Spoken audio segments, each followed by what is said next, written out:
नमस्कार। टुडे समाचार में अपने सब गोटे के स्वागत है। हम सपना समाचार शुरू करी।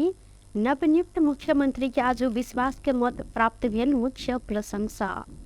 मध्य प्रदेश के मुख्यमंत्री सरोज कुमार यादव विश्वास के मत प्राप्त केने छथि। बुध दिन बैसल प्रदेश सभा बैसार से मुख्यमंत्री यादव के 102 गोटे प्रदेश सभा सदस्य विश्वास के मत दिलेन। मुख्यमंत्री नियुक्त भेल संगे नवम दिन में आबि कऽ ओ विश्वास के मत प्राप्त केने छथि। प्रदेश सभा के सभामुख रामचंद्र मंडल प्रस्ताव के पक्ष में 102 आ विपक्ष में शून्य मत खसल सदन के जानकारी देने छलथि। 105 सदस्यीय प्रदेश सभा में 3 गोटे सांसद अनुपस्थित रहलन त यादव प्रदेश सभा के दोसर बड़का दल नेपाली कांग्रेस के सेहो विश्वास के मत प्राप्त केने छथि। तहिना प्रदेश सभा में प्रतिनिधित्व केने 10 टा दल के ओ विश्वास के मत प्राप्त केलनि। पुष 27 गते प्रदेश सभा के 10 दल मध्य 7 दल आ 2 टा स्वतंत्र सहित 63 सांसद के समर्थन में मुख्यमंत्री नियुक्त होइत यादव के नेपाली कांग्रेस, लोसपा आ नेकपा एकीकृत समाजवादी पार्टी समर्थन नहीं केने छल। बाद में आबि कऽ लोसपा के 9 गोटे प्रदेश सभा सदस्य सेहो समर्थन दैत ओ 72 गोटे सांसद के समर्थन पेने छलनि। अहिना नेपाली कांग्रेस संसदीय दल के बुध दिन भिनसर में बैसल बैसार से मुख्यमंत्री यादव के विश्वास के मत देव निर्णय कयल गेल छल। प्रदेश सभा में 7 गोटे मात्र सांसद रहल नेकपा एकीकृत समाजवादी पार्टी सेहो पक्ष में मतदान केलक अछि। आब मध्य प्रदेश सभा में प्रतिपक्षी दल के रूप में कोई नहीं रहल त मुख्यमंत्री यादव कांग्रेस सहित 10 दल के विश्वास जुटाव सफल सेहो भेल छनि। मुख्यमंत्री यादव आप नेकपा एमाले के 24, कांग्रेस के 22, जसपा के 16, जनमत पार्टी के 13, लोसपा के 9, नेकपा माओवादी केंद्र के 7, नेकपा एकीकृत समाजवादी के 7, नागरिक उन्मुक्ति पार्टी के 1, नागरिक प्रजातंत्र पार्टी के 1, नेपाल संघीय समाजवादी पार्टी के 1 तथा 5 गोटे स्वतंत्र प्रदेश सभा सदस्य सहित 102 गोटे प्रदेश सांसद के समर्थन पेने छनि। प्रदेश सभा में अखन 105 गोटे सांसद रहल त माओवादी के 2 गोटे सांसद के शपथ विवाद के कारण सेहो रोकल गेल अछि। प्रदेश सभा के सभामुख रामचंद्र मंडल मत विभाजन प्रक्रिया में सहभागिता नहीं जनौलनि।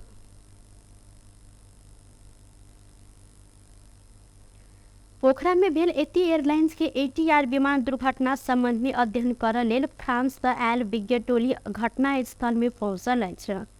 ATR विमान निर्माता कंपनी के 9 सदस्यीय विज्ञ टोली नेपाल आयल अछि। विज्ञ टोली घटना स्थल के अवलोकन के साथे उड़ान में संलग्न सब संग छलफल केने अहिना दुर्घटना के कारण पता लगाव कार्य रहल अछि। नेपाल में पहिल बेर ATR विमान दुर्घटना भेल अछि। अहिना विमान निर्माता कंपनी दुर्घटना प्रति चांखि सेहो देलक अछि। सरकार विमान दुर्घटना बाद पूर्व सचिव नागेंद्र घिमिरे के संयोजकत्व में बनेने 5 सदस्यीय दुर्घटना जांच आयोग सेहो पोखरा में रह काज शुरू केने संस्कृति, पर्यटन तथा नागरिक उड्डयन मंत्रालय जानकारी देलक अछि। जहाज के ब्लैक बॉक्स के रिपोर्ट आब समय लागत, वैसे ई रिपोर्ट कहिया आयत यकीन कह नहीं सकब, आयोग के गोटे सदस्य जिक्र केलनि। भरखर जांच शुरू भेल अइ, सब चीज महीन ढंग से अध्ययन कयल जायत। तहिना पूर्व सचिव नागेंद्र घिमिरे के संयोजकत्व में 5 सदस्यीय दुर्घटना जांच आयोग गठन कयल गेल छल।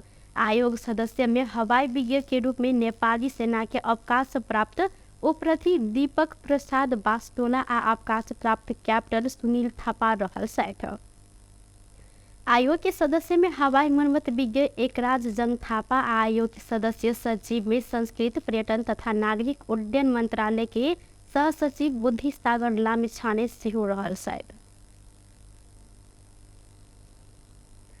मध्य प्रदेश सभा के नवनिर्वाचित सभामुख रामचंद्र मंडल आ उप सभामुख बबीता कुमारी राउत ईसर पद तथा गोपनीयता के शपथ ग्रहण केने छथि।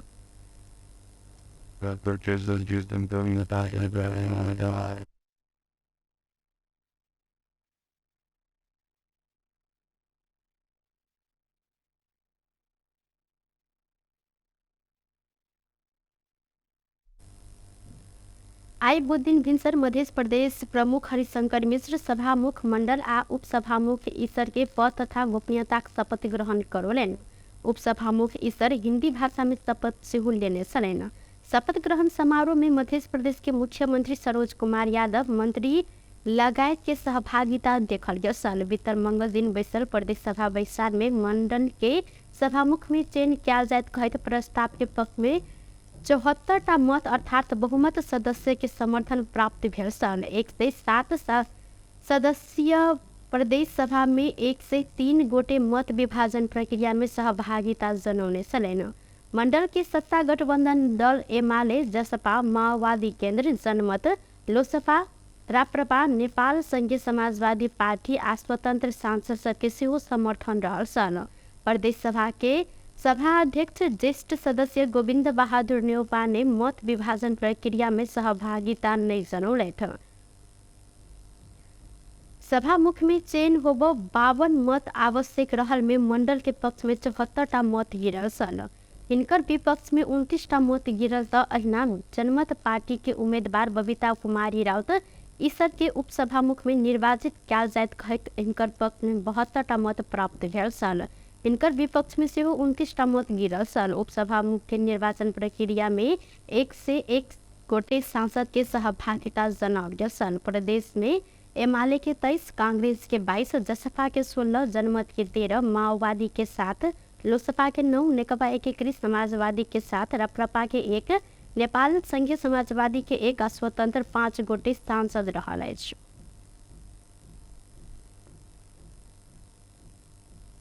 मध्य प्रदेश सभा में नेकपा माओवादी केंद्र के संसदीय दलक नेता भरत शाह मध्य प्रदेश के बीच से पूर्व पश्चिम 6 लाइन के सड़क निर्माण करब प्रदेश सरकार के सुझाव दिलैथ। मुख्यमंत्री सरोज कुमार यादव पेश केने विश्वास के मत संबंधी प्रस्ताव ऊपर छलफल में भाग लैत ओ तत्कालीन राजा महेंद्र निर्माण केने पूर्व पश्चिम राजमार्ग उत्तरी क्षेत्र में रहला से मध्य की बड़का जनसंख्या लाभान्वित होब नहीं सकल जिक्र कयलनि।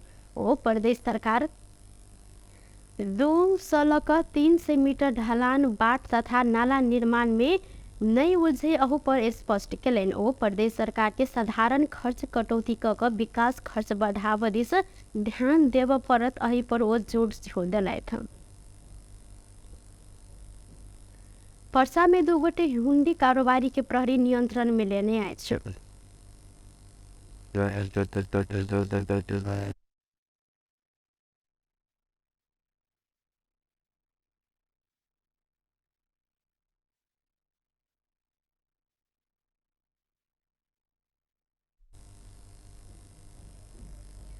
बीरगंज के घंटाघर से बीरगंज महानगर पालिका 16 के 34 वर्षक विकास शाह आ 18 के 19 वर्षक सुभाष आ विकास के नियंत्रण में लेने अछि। निकर सबके संग में सब 22,50,000 रुपया सहित स्रोत ने खुजल रकम भेटल जिला प्रहरी कार्यालय पर्सा जानकारी देलक अछि। प्रहरी ई रकम हुंडी कारोबार में प्रयोग होइत आयल पुष्टि सेहो केलक अछि। अहिना ई सब गोटे प्रयोग केने BRO 5AE 9343 नंबर के स्कूटी आ 2 थान मोबाइल सेहो बरामद केलक अछि। प्रहरी के अनुसार दुनू गोटे ऊपर थप अनुसंधान सेहो भ रहल अछि। सीके राउत नेतृत्व के जनमत पार्टी सरकार संग थप दोसर एकटा मंत्रालय मांग केलक अछि। जनमत पार्टी के अध्यक्ष सीके राउत प्रधानमंत्री प्रचंड संग थप एकटा मंत्रालय के प्रस्ताव रखने छनि। वह विषय में छलफल के लिए अखन ई पार्टी के उपाध्यक्ष समेत रहल खाने पानी मंत्री अब्दुल खान बालवाटार गेल छनि। ऐसे पहिने ओ पार्टी खाने पानी मंत्रालय अस्वीकार केने छल। थप एकटा मंत्रालय पेने में खाने पानी सहित 2टा मंत्रालय लग पार्टी सरकार में सहभागी होब प्रस्ताव मंत्री खान प्रधानमंत्री प्रचंड समक्ष रखलेन। प्रधानमंत्री प्रचंड जनमत पार्टी के खाने पानी मंत्रालय के सठा वन मंत्रालय देव साहने सलमुदा ई पार्टी वन मंत्रालय आ खाने पानी मंत्रालय के मांग करैत आयल छल। ई पार्टी एकटा मात्र मंत्रालय देल तो उद्योग वाणिज्य मंत्रालय अथवा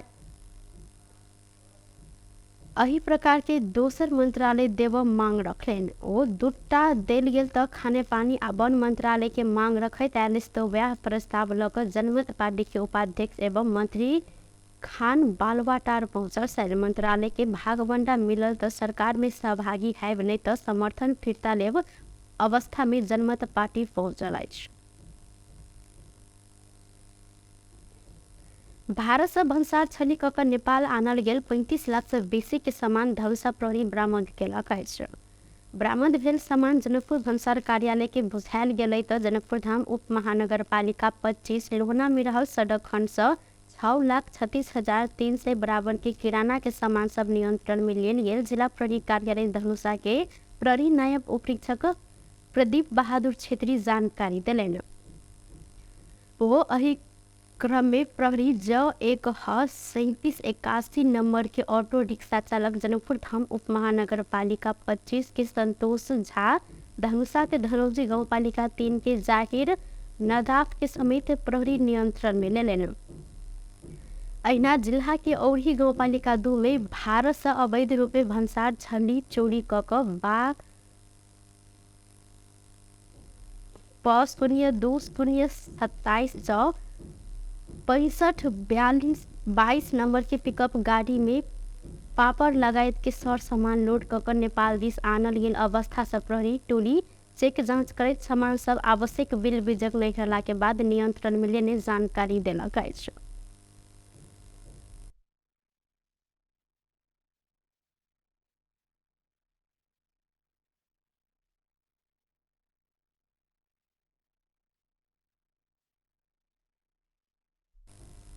पिकअप गाड़ी सहित जनकपुर धाम उप महानगरपालिका 16 के 37 वर्षक भोगेन्द्र मंडल के सेहो प्रहरी नियंत्रण में लेने संगे गाड़ी आ पापड़ सहित क जमा 25,60,000 बराबर के सामान भन्सार कार्यालय जनकपुर धाम में बुझायल गेल उपरीक्षक क्षेत्रीय जिक्र केलनि। अहिना जनकपुर धाम उप महानगरपालिका 22 के सड़क खंड से 3टा मोटरसाइकिल में भारत से भन्सार छल कऽ आनल गेल 3,29,955 रुपया बराबर के किराना दुकान के सामान सब नियंत्रण में लऽ कऽ भन्सार कार्यालय जनकपुर धाम में बुझायल गेल अछि। भारतीय कलाकार खेसारी लाल यादव सहभागी सुनसरी के बरजू गाँव पालिका 6 में भेल बरजू महोत्सव में झड़प भेल अछि। झड़प के क्रम में प्रहरी सहित 5 गोटे घायल भेल जिला प्रहरी कार्यालय सुनसरी जानकारी देलक अछि। घायल भेल के इलाज अखन भऽ रहल अछि तऽ मेला आयोजक लेने प्रवेश शुल्क महंग रहल कहैत किछ व्यक्ति सब विरोध केने बाद झड़प भेल। सुनसरी के प्रहरी उपरीक्षक प्रभु प्रसाद ढकाल जानकारी दिलैन। बीतल वर्ष से खेसारी लाल के कार्यक्रम में देखल गेल दर्शक सब बीच झड़प भेला से किछु गोटे घायल भेल छलनि। एटीएन के विमान दुर्घटना में मृत्यु भेल सब मध्य काठमांडू लजाओल गेल लाश सब के पोस्टमार्टम भऽ रहल अछि।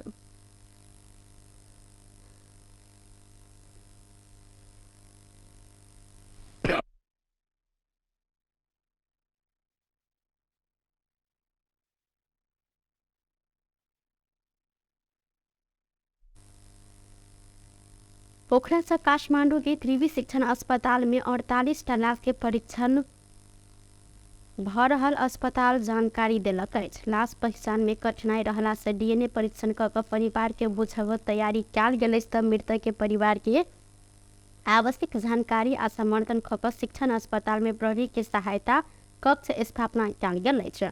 एहि दुर्घटना में पड़ि कऽ मृत्यु भेल मध्य 22 गोटे के पोखरा स्थित पश्चिमांचल क्षेत्रीय अस्पताल में पोस्टमार्टम कयल गेल छल। विमान दुर्घटना में मृत्यु भेल मध्य अखन धरि 71 गोटे के लाश भेटल अछि।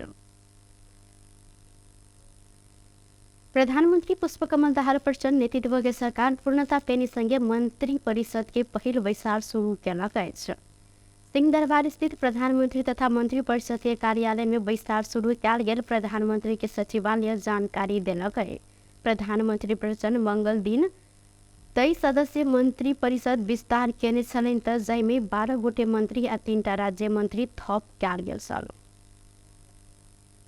टुडे समाचार में अब आर्थिक संबंधी समाचार।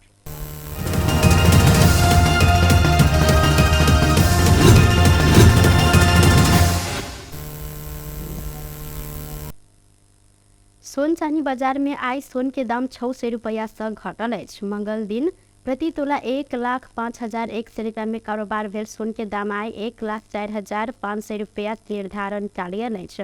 नेपाल सोन चांदी व्यवसायी महासंघ सार्वजनिक के विवरण के अनुसार आई तेजाबी सोन के दाम प्रति तोला 1,04,000 रुपया रहल अछि तऽ एहिसँ पहिने एक दिन अगाडि 1,04,600 रुपया रहल सल। तहिना आज चांदी के दाम ऐसे पहिनका कारोबार के तुलना में 15 रुपया से घट कर 1,375 रुपया निर्धारण किया गेलै। महासंघ अंतर्राष्ट्रीय बाजार में हुई त्याल सोन तथा चांदी के कारोबार मूल्य के आधार में अत से हो दैनिक सोन तथा चांदी के दाम निर्धारण किया जाते जानकारी देने सल। टुडे समाचार में अब अंतर्राष्ट्रीय संबंधी समाचार।